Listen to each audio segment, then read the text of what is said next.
And this is three-man front on Jocks as we celebrate last night. But the majority of teams are playing today. No, the Braves are not playing today. They will play tomorrow against the Royals. But Molly's Detroit Tigers, my St. Louis Cardinals, they will be in action today as Conrad's Yankees won last night. As they kicked off the Major League Baseball season. So we'll have plenty to talk about with Barrett Sully a little bit later in the program as we'll preview the season upcoming for the Atlanta Braves. We'll talk Sweet 16. Blake Lovell joining the program coming up at 10:30. 11 o'clock, we'll go to Tuscaloosa to talk to Rodney Ortiner Insider. Rob Pate, former Auburn DB, join the show as always at 11:45. So we got a lot to get into today. You're looking good in your Brave City Connect jersey. Likewise, friends. Did you drag the infield this morning? I did not. I had my people do it. Your people.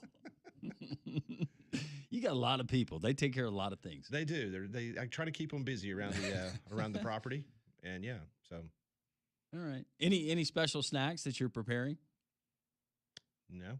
All right. I used to go concession stand. I've got my staple rotisserie chicken for lunch today here. Yeah. So yeah, no hot dogs, no grilled burgers, nothing like that. No giant pretzels with the kosher salt. No. I used to really get into it, trying to continue to eliminate some visceral fat. I'm told. That's such a good-looking jersey. I love that look. You love it? I love that look. See, you're so close to being a Braves fan. Your parents are Braves fans. My brother, everybody else is Pat's sweet mom and dad, they watch the Braves, the family Braves fans, and then Pat's that black sheep. Please get this Braves Vision stuff taken care of because I'm like having this conversation almost on a daily basis. They're going to be at your house. And you should invite that. You need more time. More quality time. They're more than welcome to come watch on my DirecTV. They've already gotten the channel allocation for Braves Vision. I'm good. 6:45. Come on. You want to watch the Braves at my house? Come on. So when is the Braves thing? Just side note. When is that going to? Is that going to kick in before they start playing? Right. You mean as far as where your parents can find it? Well, they're on Uverse. Oh, they're on Uverse. So there's not been an announcement. I think there's been already an announcement for like Charter Spectrum and some other cable companies in regards to where you can find the Braves. Every time that somebody comes to an agreement, I get a text from another random buddy who's a Braves fan. Yeah. So it's, yeah. As I told my mom this morning, just hang tight. Yeah. You know how these deals get done. It will be done. The Braves will be on multiple locations throughout the state of Alabama.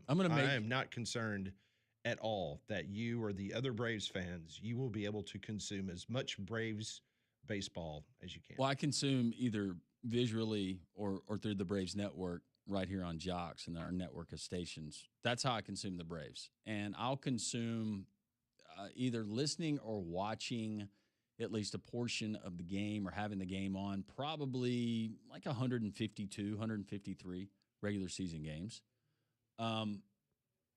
But I told my wife this time, and I told Gringo as I was leaving this morning coming to the station, if you really love baseball or you even kind of love baseball, really savor this season and watch as much baseball as you possibly can because this time next year we could have a problem. Yep. Enjoy it as much as possible over the next couple of days. We will spend a lot of time talking about basketball. We do have some news coming out of the state of Louisiana that we'll share with you in just a couple minutes in regards to their basketball situation.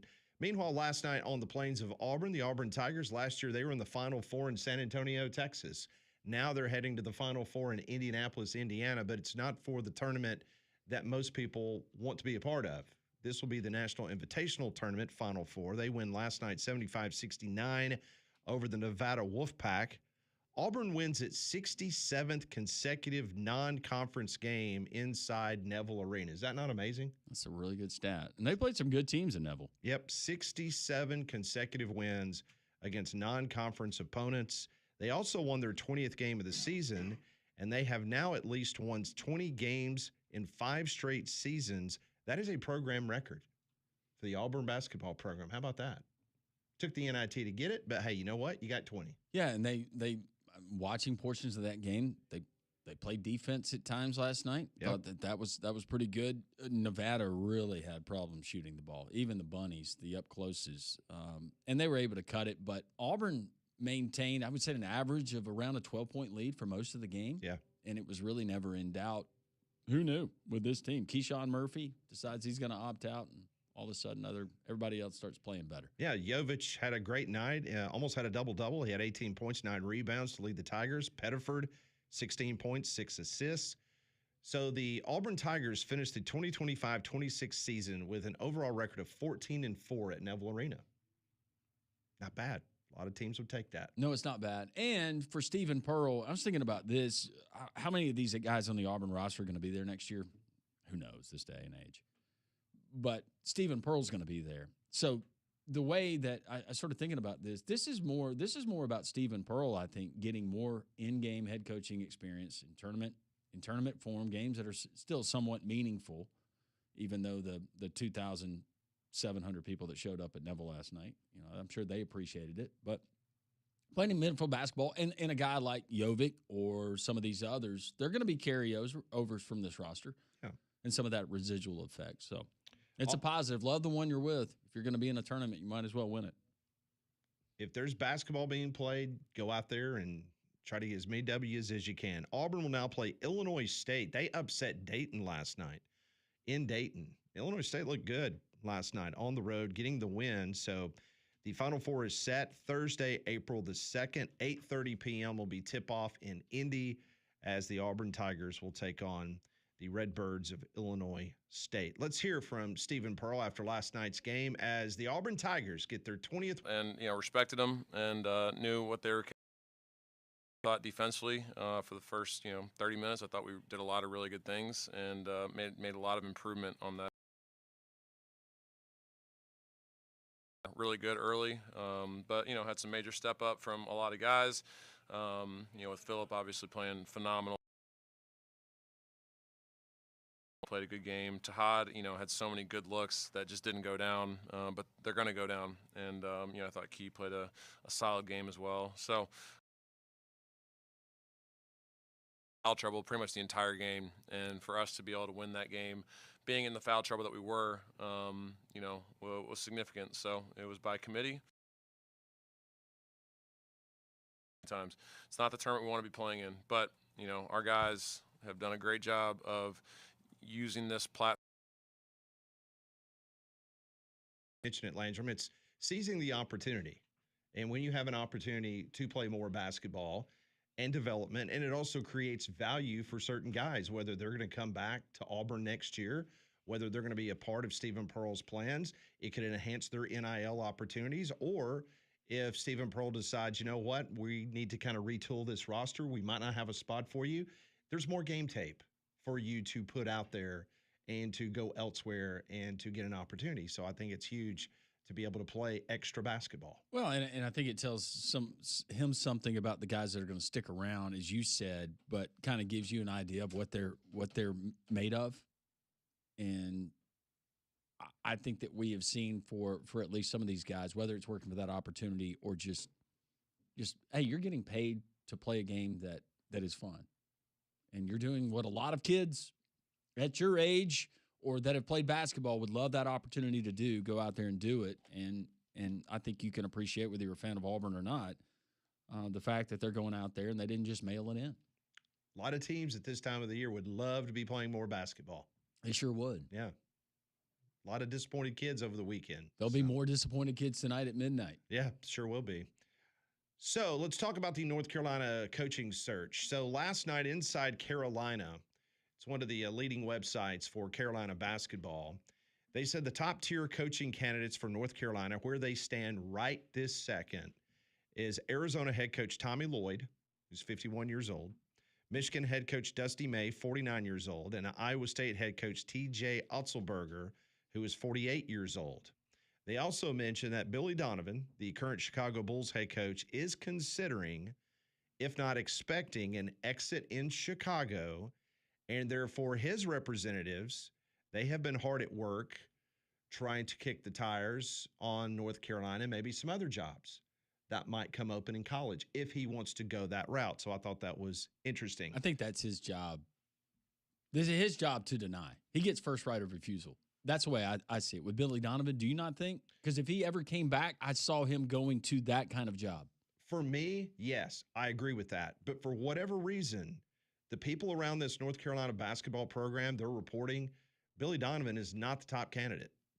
Now, that can be a smokescreen. They might be looking elsewhere. One thing is for sure, it was reported last night that the Boston Celtics president of basketball operations, Brad Stevens, he says no thanks. Like they have reached out to him and he is perfectly happy, which most people, not a shock at all. Come on. I mean, you're the president of the Boston Celtics. He's had the career that you had at Butler, the career you've had as a coach in the NBA, the career you've had in the front office in the NBA. Why would you want to go back to that? In this mess? Yeah, thanks, guys. Appreciate it. 15 years ago? Yeah. But this is the line from the Inside Carolina website that I want to get y'all's opinion on this. Because I read it, and I'm not going to give you my opinion. I want you guys to tell me. I'm going to read you this sentence, and then you tell me what it means. All right.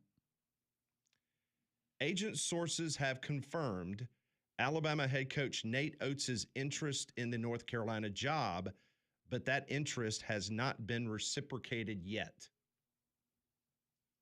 I'll read it one more time. Agent sources have confirmed Alabama head coach Nate Oates' interest in the North Carolina job, but that interest has not been reciprocated yet. Nate Oates is interested in the Carolina job, wants to have that discussion, but Carolina, given whatever reason, I would guess recent off-the-court things are hesitant on putting him as one of their top guys. That was my first thought. He's interested, but they're not reciprocating that like you. And I can only, it's not because of his coaching. No. It's baggage that they view as baggage. Whether this is maybe Nate Oates' agent trying to get leverage, because, there have been some in the basketball community that have been scratching their head why Alabama has not stepped up to try to give him another contract extension. Now, this was before all the Bediako and the Holloway stuff. I'm talking about when the season first got going, there was some murmurs around the state of Alabama. Some people were openly asking the question, why isn't Nate Oates given a contract extension? He's got an $18 million buyout right now. Now, after April 1st, it drops to $10 million. All indications, could be a smokescreen, but all indications from multiple North Carolina folks, Nate Oates is not even on that upper tier of the conversation as of right now. But that line right there in their story, and I agree with what y'all said, it's when agent sources have confirmed Alabama head coach Nate Oates' interest in the North Carolina job, but that interest has not yet been reciprocated. That to me was an agent trying to do what he could to get Greg Burns' attention. Yeah. Now, definitely see it that way.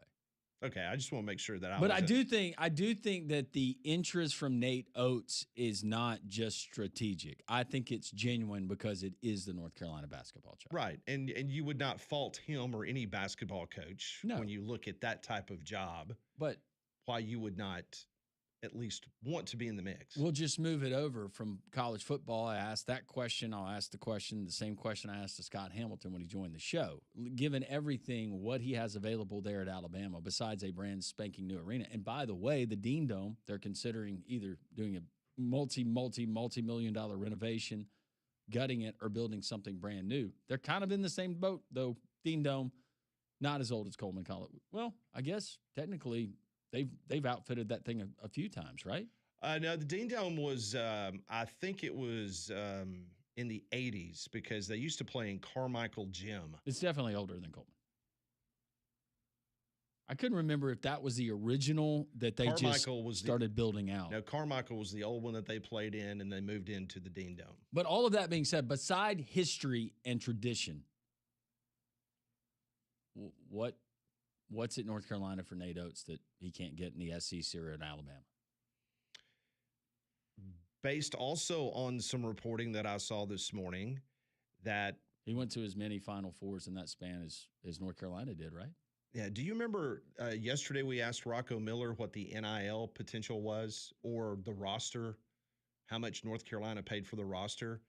And there was a report on one of the Carolina sites, and they had mentioned that this year's roster was around $14 million.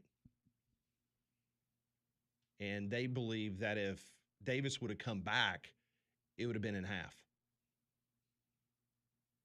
That many people had already told Bubba Cunningham and company, we're not doing this again.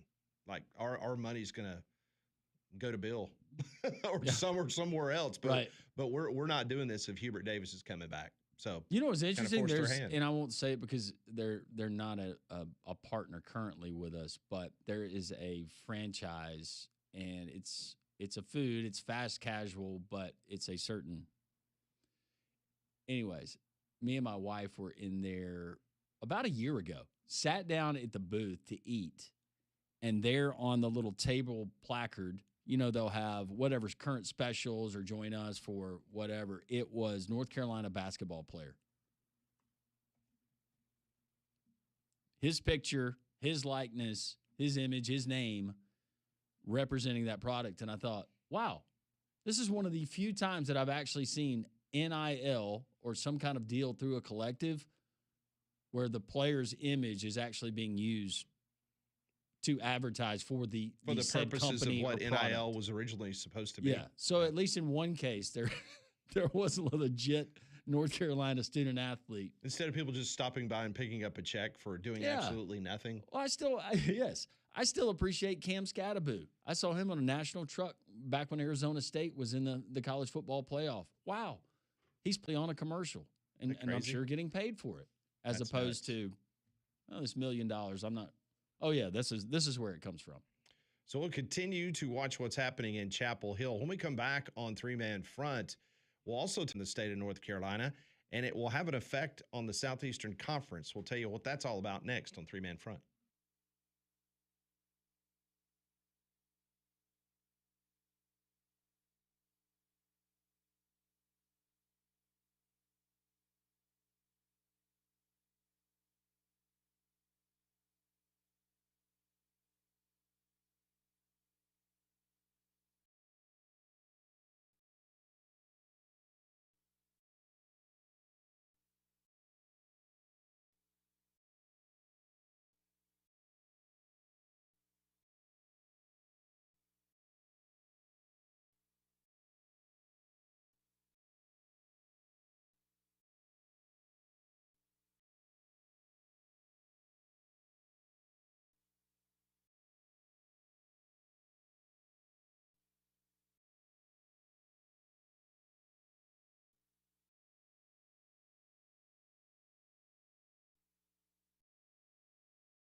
Last night, Major League Baseball got underway in the Bay Area on NetOK broadcast.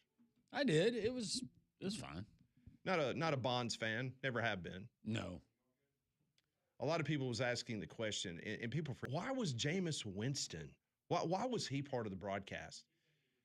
People may not remember this, some of the younger audience, but he was an incredible baseball player coming out of Hueytown High School. Matter of fact, I mean, it was a very close call whether he was going to go to Alabama to play football and baseball or he was going to go to Florida State to play baseball and football, and he chose Florida State, obviously. But he was incredible. I mean, he was outstanding baseball player. Yes, he was. I mean, I know he won the Heisman Trophy in football, but I think that if he would, just like Russell Wilson, a lot of people don't remember this. Russell Wilson, when he played at NC State before, he transferred to Wisconsin, he was just an incredible baseball player. He's in the Rockies organization. Yeah, I mean, played Double-A. So, you got two guys that made a lot of money in the National Football League, but I don't think there's any doubt whatsoever if Russell Wilson or Jameis Wilson decided to go and play, not Justin Wilson, but Yes. Winston, if they would have chosen to play Major League Baseball as opposed to NFL, I think both of them would have been just as successful. Wasn't Kyler Murray drafted too? Yes. Like pretty high He was in the by first the Oakland round? A's. That's Yes, he right. was. Yeah. That's a good pull by you. I Yeah. think Patrick Mahomes was too. Not like early, but I think he was drafted. Mahomes was not as good as his dad. No. I mean, his dad was a really good pitcher. I actually think the Tigers drafted Mahomes like 10 years And ago. Jameis Winston, he would have projected as a pitcher at the professional level. Mm-hmm. When he threw at Florida State, he was good. Yeah, he was very good, very good. But that was the reason that he was on the broadcast, just because he had a tie-in. Because I was like a lot of people that did tune in, going, "Wait, why is he part of this?" What has happened over the course of the last year when he has had media opportunities on those NFL shows? People are absolutely going crazy for his services once he officially retires from the NFL. Yeah. And I think this is just the process of him. More reps. Yes, getting Gotcha. out there. Okay. He will be a wanted commodity once he officially signs the retirement paperwork. Well, flu season is still hanging around and pollen season is here, so make your home healthier with Trane's Clean Effects Home Air Cleaner. It removes up to 99.9% of airborne particles that cause allergy and virus. It's 100 times more effective than standard air filters and 8 times more effective than HEPA room filters. So go and find a dealer at Trane.com. All right, so we're about 5 minutes away. We'll talk to Blake Lovell from Southeastern 16 because there is some breaking news going on in the Southeastern Conference when it comes to men's basketball. As we told you yesterday, there was an interesting situation developing as our friend Matt Moscona from ESPN Radio down in Baton Rouge was reporting that it was definitely trending in the direction in which NC State was going to have to come to the table one more time to try to sweeten the pot to keep Will Wade. Now, there's not an official job opening at Louisiana State University, but all indications are after this morning they made it official. They hired the former athletics director at McNeese State. He is now going to be in the athletic department as an assistant AD there at LSU. He's a very close friend of Will Wade, so they're trying to line everything up to make that happen for Will Wade. So last night, NC State officials met one more time in Raleigh with Will Wade. The sides did not immediately agree on terms for Wade to remain at NC State, which made the LSU move seem imminent. LSU was willing to negotiate a settlement of Wade's buyout, which is being now reported that it could be in the neighborhood of $2 million in the next week or so. A lot of these coaches have it built in because if you get to the Final Four, play for the national championship game, it would drop because technically the next season would begin because that's when the transfer portal opens up. So as of this morning, Will Wade has not signed a formal agreement to return to LSU, but that could happen sometime today. It is being reported now through the North Carolina State websites that the latest offer did not meet what LSU is bringing to the table, which is between $14 and $15 million in roster buildup. So he is telling NC State that LSU is offering $14 to $15 million for him to go buy players. Not bad. As That would be in the top. That would be in the top tier of the SEC. No doubt. As one source put it, this is a direct quote from the NC State website. If there are no curveballs from NC State, LSU is sending a plane to come get him. Matter of fact, the website is reporting that Wheels Up, a private jet company, they have a plane leaving Baton Rouge at 10:05 this morning and is set to arrive in Raleigh at 1:14 Eastern time. And the feeling is that they will pick Will Wade up and bring him home to Baton Rouge. I told you this yesterday, and I reiterated it today. With all of this and the reports that we're getting from credible sources, it's all over except for the press conference in Baton Rouge. Yeah. McMahon's out. He's already telling his assistants, go and look for another job. I do find it interesting that North Carolina State, they're already some of their sites putting together the replacement list. Yeah. Some interesting names on that hot list. Very interesting. Yeah, I can imagine there's a few that will pique the interest of some folks. Wade just last year, he signed a 6-year, $17.25 million contract with Wolfpack. He said this at his presser. This is the best job I've ever had in terms of the support for basketball and everything that we need to win.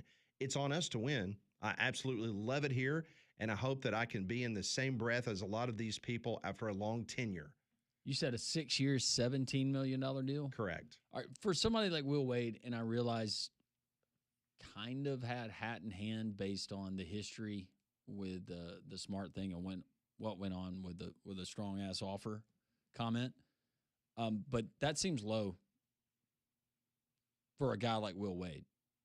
You're not even making $3 million a year. Well, they also got a significant discount based on the fact that he had been coaching at McNeese. Oh, sure, and that's what I'm saying. He kind of had hat in hand. Yeah, getting invited back to the big stage, but it still seems like it's really low. I want to take you back to March 12th, just a couple weeks ago. We played it on the show. Just want to remind everybody that all these guys are liars.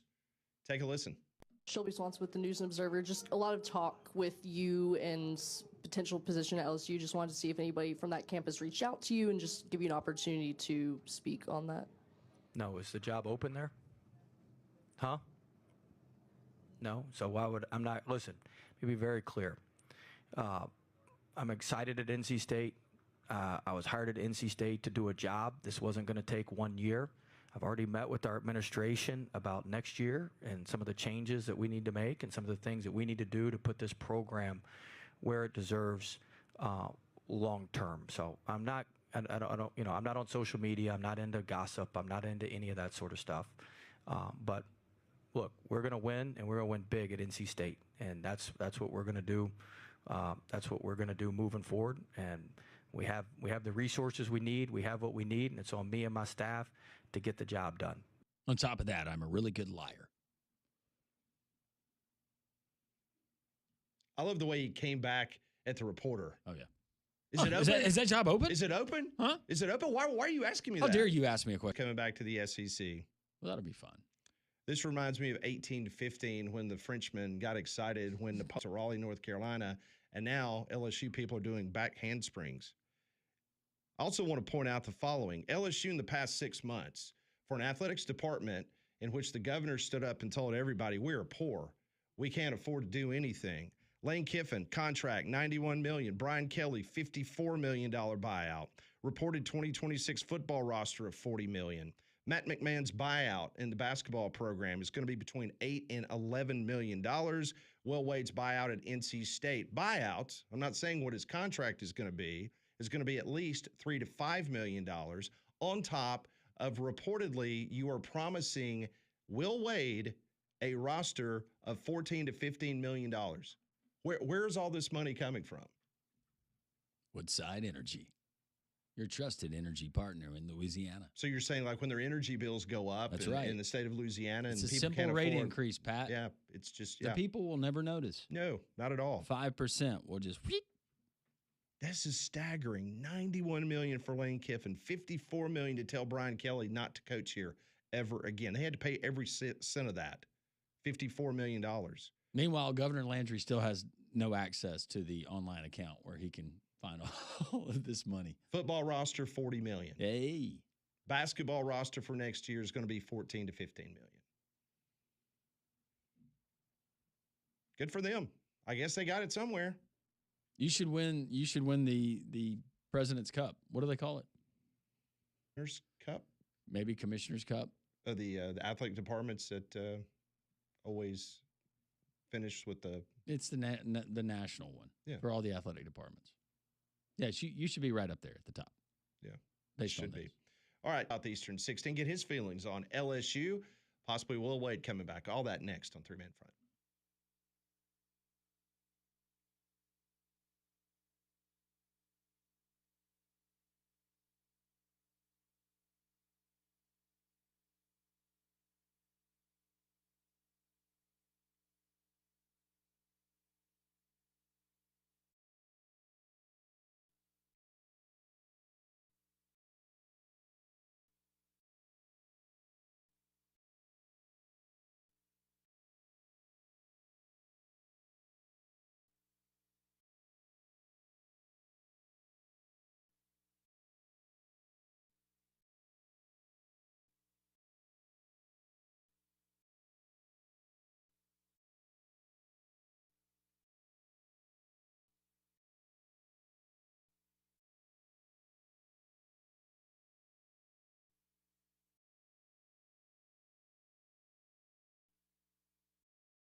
It is 10:35. We got Sweet 16 tonight.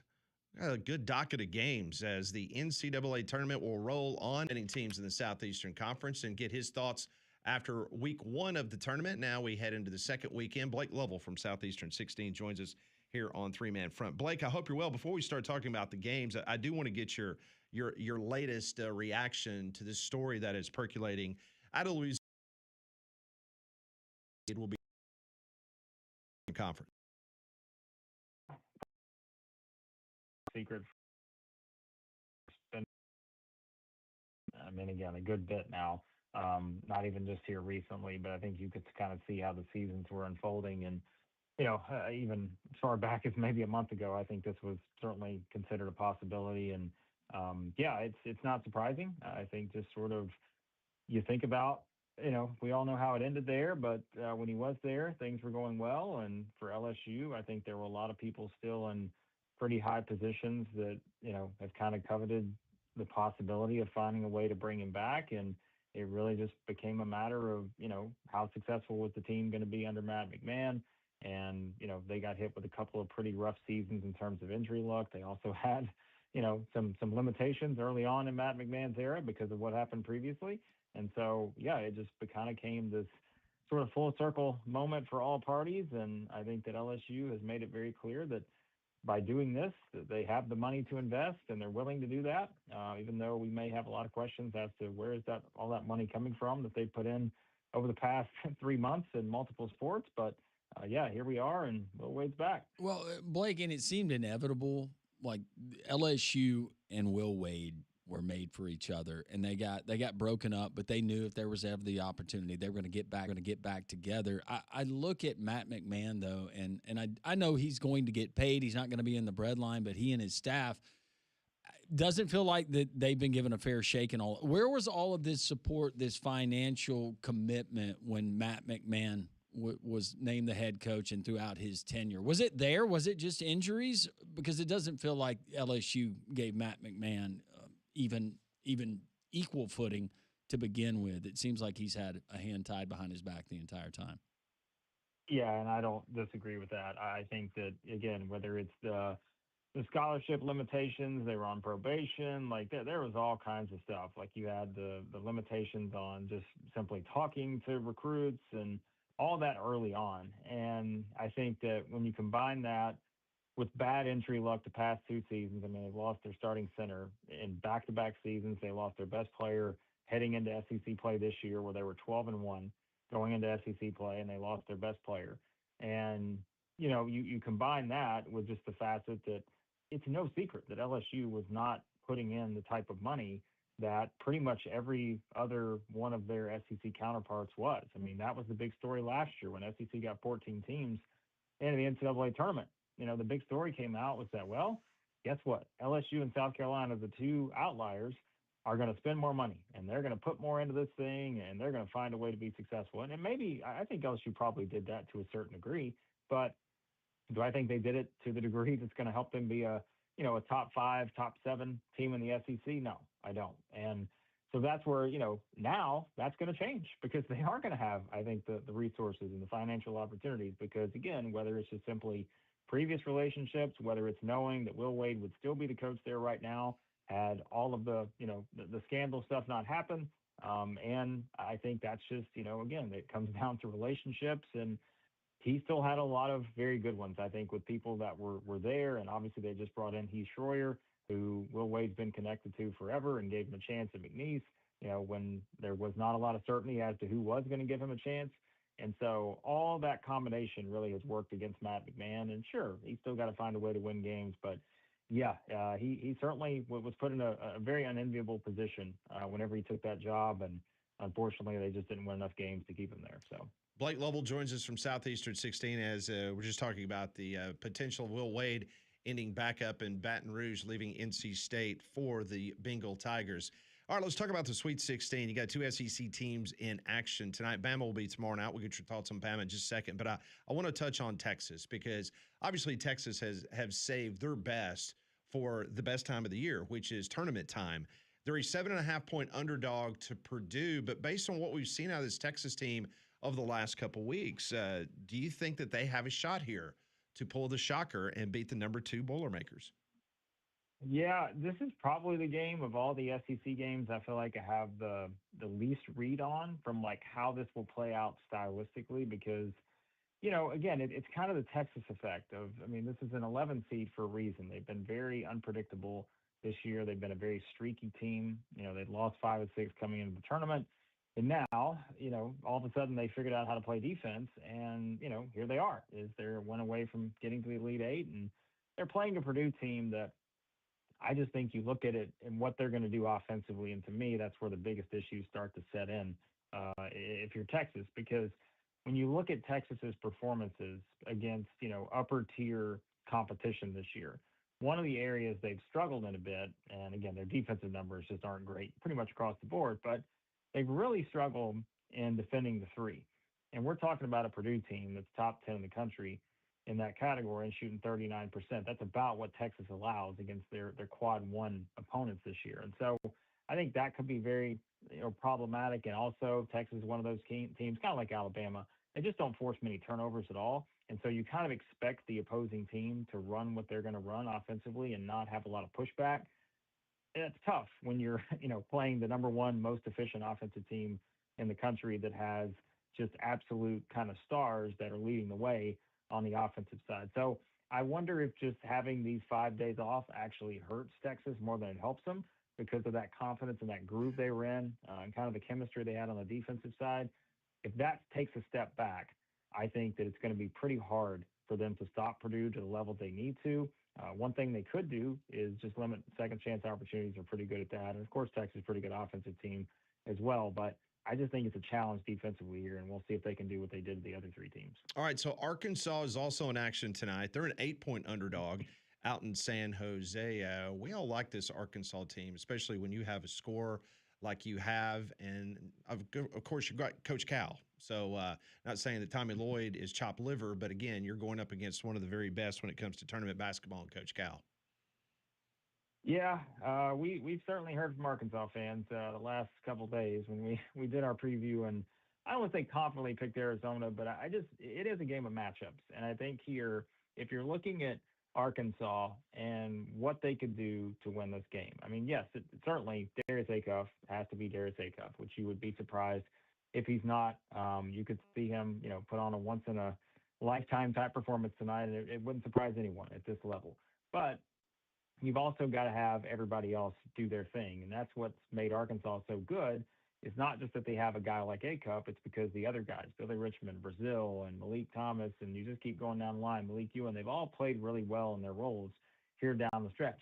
You're going to get Nick Pringle back, which to me is most helpful because I think it's an Arizona team that's just going to pound the ball inside, and they're going to try to score pretty much any way they can inside the perimeter because they're not a high three-point volume type team, which could help them. It could work against them in a game like this if Arkansas gets hot.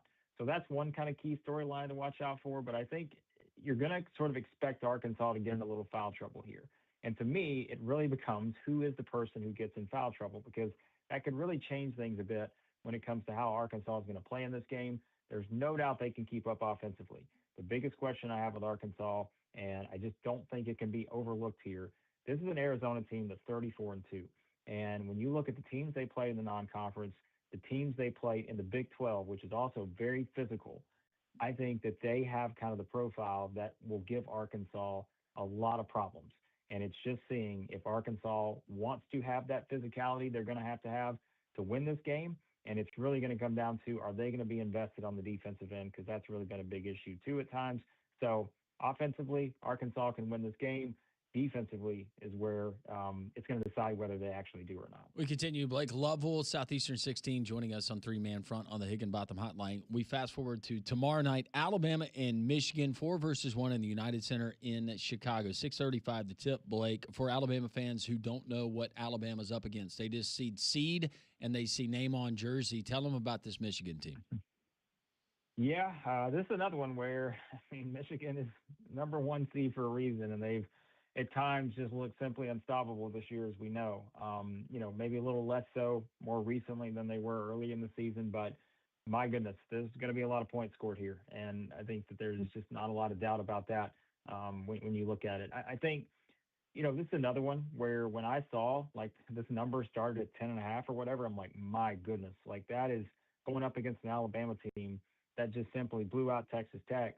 And yet Michigan at one point was a double-digit favorite. And you're just kind of looking at this thinking, is that really the value in Michigan right now? And it is for a lot of good reasons. And I think that's where if you look at, I'm just going to say up front, and we all can say the same thing probably, like this is obviously a pretty high variance type game just because Alabama probably is going to shoot 40-plus threes here. And I'd be surprised if they don't.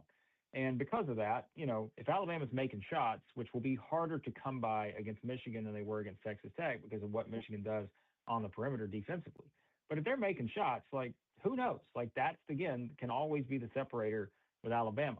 The biggest difference, I think, is going to come when it comes to can Alabama get those same second chance opportunities if they're not making shots, the way they did against Texas Tech, the way they did against Hofstra.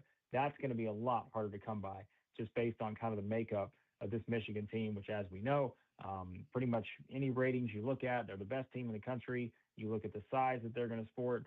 And then I think their guard play has probably not gotten enough credit when it comes to just, kind of how good at times that group of their guards can be. Many people wondered by losing, a key player, in LJ Kaysen, was that going to be the thing that held Michigan back? I don't know about that because I think their front court's so good, and you're talking about a team who's regularly playing a guy that's 6'9", another guy that's 6'9", and a guy that's 7'3". So that to me is going to be the big problem here for Alabama. It's got to be on the glass. They're going to have to play well there. They're going to have to figure out a way to defend in terms of Michigan being a team that can kind of beat you from anywhere on the court. It could be from 2, it could be from 3. They can get to the free throw line. So this will be a high-scoring game because I think both teams are going to put up a lot of points. But my biggest question really just comes down to can Alabama make shots? And if Alabama makes shots, all bets are off in that scenario. All right, final SEC team before we let you go, the Tennessee Vols. Rick Barnes, you think about the last 4 years, 2 Sweet 16s, 2 Elite Eights. This Tennessee team, really good defensively, as usual, a Rick Barnes team. Can the Vols find themselves maybe punching a ticket to the Final Four? We're kind of joking this week. Obviously, as people who cover the SEC, and everyone always wants to hear us say positive things, we're like, are we really going to pick against the SEC in every single one of these games? The numbers suggest we should because they're an underdog in all of them. But this is actually the one we decided to go with the upset in picking Tennessee. And I think, one of the reasons for that, it doesn't look like a great matchup on paper when you really think about it because it's an Iowa State team that turns people over a lot. We just saw that against Kentucky. Kentucky commits 20 turnovers in that game. Tennessee does not do a great job of taking care of the ball at times. That could simply be it right there. Like the game could be over just because Tennessee turns it over too much. But at the same time, what does Iowa State also do well? Well, they shoot the 3 well. Well, Tennessee's one of the best in the country at sort of limiting your good looks from the perimeter. Tennessee also, as we know, is the best offensive rebounding team in the country. So even if you project that Tennessee's not going to have a great offensive game, I think they're still going to get enough opportunities in terms of second chance potential to keep up in a game like this that I think Tennessee can make it a little bit more of their pace here in how they want to play. And let's not forget, if Joshua Jefferson's not playing for Iowa State, I mean, you're talking about taking out a guy that is 6'9", and how much that could be really valuable in a game against Tennessee that has so much size and is going to be so physical and probably get a lot of opportunities on the glass. So I think that's where this matchup comes a little bit more back to the middle. And the more I look at it, I hated this one at the start. I thought this was just a terrible matchup for Tennessee. But I think if you dive a little bit deeper, there are maybe a few more ways for Tennessee to pull off the upset here than seemingly just kind of, again, relying on an Alabama high 3-point volume type game, an Arkansas Darius Acuff type game or something like that. It feels like Tennessee's got a few more ways to maybe win this particular matchup against Iowa State. That is Blake Lovell. You can catch him all weekend long on YouTube, Southeastern 16. They do an outstanding job covering the Southeastern Conference. Hopefully, Blake, we can talk next week as we'll have maybe multiple teams, right? Yes. Maybe. Listen, if we go 0 for 4 in the next 2 days, hey, no teams in the Elite Eight, that wouldn't be ideal, but hopefully we'll see. Yeah, we will see. Hey, Blake, enjoy the weekend. We'll catch up with you soon. Thanks, Blake. Thanks, guys. You too. Appreciate it. That's Blake Lovell, Southeastern 16. He joined us on the Higginbotham Hotline. You deserve solutions that are built for you. Higginbotham is your one-source solution for insurance, financial, and HR services. Of all the guests we have, Blake, He's got stuff to do. I'm going to cut him off next time, as we're saying goodbye. Just so you'll be the first one. Yes. It's kind of You're like a that. competition. He doesn't know it's a competition yet, but it is with me. But we Because you appreciate Blake usually, joining us. I do. because that's the way you are. I just get the war. Because you're a roll tighter. That's All right. Yes. When we come back, we will. All the tattoos to prove it. Yes, we'll get you updated on the very latest on the Will Wade situation. Rodney Orr, top of the hour.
It is 10:55 here on Jocks. Appreciate Blake Lovell joining us from Southeastern 16. Coming up in just a couple minutes, we'll go to Tuscaloosa, Alabama.